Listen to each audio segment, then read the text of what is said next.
the thing is, it's making me almost kind of misty, right?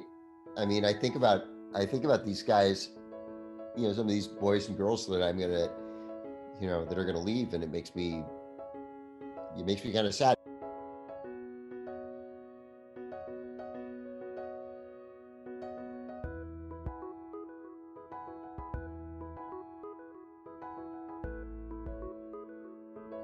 I think that they've been through a lot. That's I mean, you never wish to have this kind of set of tests put on anybody. And I think particularly for this group, they had a lot of challenges that, I mean, frankly, are unfair. And I think overall they weathered it very well. And, I mean, you'd like to say, yeah, they built character and it was strong, it was strengthening, but I kind of feel that we didn't need that much strengthening. We could have done it some other ways. Every single senior that I had in the 2 years ago in the JV team came. Not a single senior actually missed this season. And then actually I had much more players than, more seniors than before. There were some seniors that didn't come previous years, they came this season. Everybody was planning and waiting for the season for at least a year.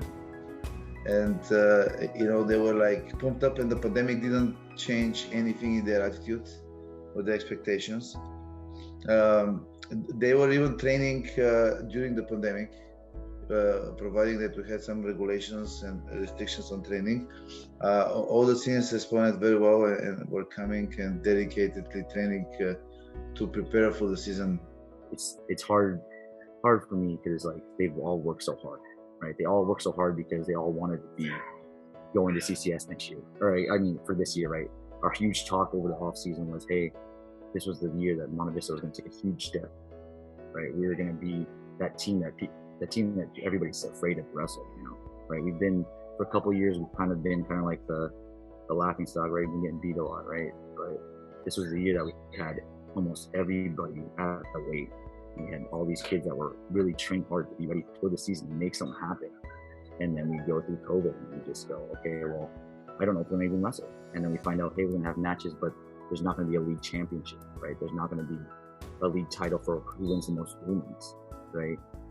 And I know that they're happy to have the matches, but I know it's hard just to be like, we don't get to play for something. So, I mean, for me, I actually told the kids, if we can win every dual meet, I'll just make a band except for league champions. So, I mean, every dual meet, you're wrestling everybody's best wrestlers. So, I mean, even if the league says we're not league champions, personally, I will know we're league champions if we win every dual meet. I think it's in general seeing and develop the kind of character traits that I think are going to translate into other parts of their life and help them make them successful. It's one thing to say, here, go do this, go do that, and you do it well. That's great. But it's another thing when you look around and you see athletes starting to do core work, or they come back from a couple week, a break, and they've, run 100 miles in that time period or whatever it is, and where I think you feel really rewarded as a coach, like saying, hey, they're doing this because they realize it needs to be done and they want to do it, not just because I'm making them do it. To see kids that want to pursue excellence for its own sake without you watching them and realize that that's a good thing, I think that's really great. Definitely they serve as an extremely good model. So sometimes there were some additional restrictions from our league, in our school, and the principal about the way we play after the 10 days quarantine. And then I was obeying the rules, but they did not content. So they started talking to the principal, they started talking to the athletic director on their own, sending messages and so on, which changed their stance on their position on some of the decisions they have made. And I was very surprised.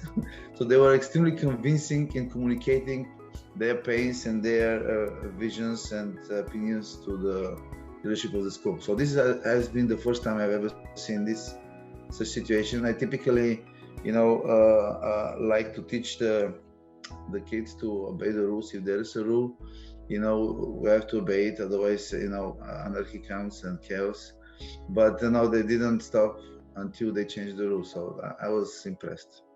My bigger goals for everybody as people in general is just growing, right? The athletes is growing and actually being ready to be young adults, right? Learning to be responsible enough to talk to someone, right? Being able to be like, hey, you're gonna miss things, right? Because that's a big thing, right? When you get into the work life, you're not gonna be able to just be like, oh, I told someone else, right? I told my coworker that I'm not gonna be there. You don't tell, right? I want them to be responsible, doing that responsibility that they need to know that they need to learn. We have to be forward. Almost every group feels pretty special, but this group did go through a lot, and they hung in there. And so when I think about some of these seniors, and and again, it's like I said, I wish I could have another year with them, another a non-COVID year where we could go back and redo some of these things. But at the same time, I'm just so pleased that they're going off to so many great schools all around the country, and it's going to be so much fun to follow them as they continue their lives. I just call it the magic. Whenever the team switch to the magic mode, they just play extremely beautiful, and it's great pleasure to watch. In the same time, very supportive and then in a perfect harmony. And this happened many times this season in many games, like almost all the games. This is gonna become like my best memory. This feeling for togetherness and playing with great pleasure, the best game we have ever had played, the best way I've ever played, in a beautiful and elegant way. I mean, this was amazing feeling. Ever since I feel this magic going on, I'm just watching and enjoying and cheering a lot. And I will never forget this. We tied in the last minute, and this, whenever we scored goal in the very last minute of the game, all the players were like crazy and cheering, and it was one of the best moments I've ever had.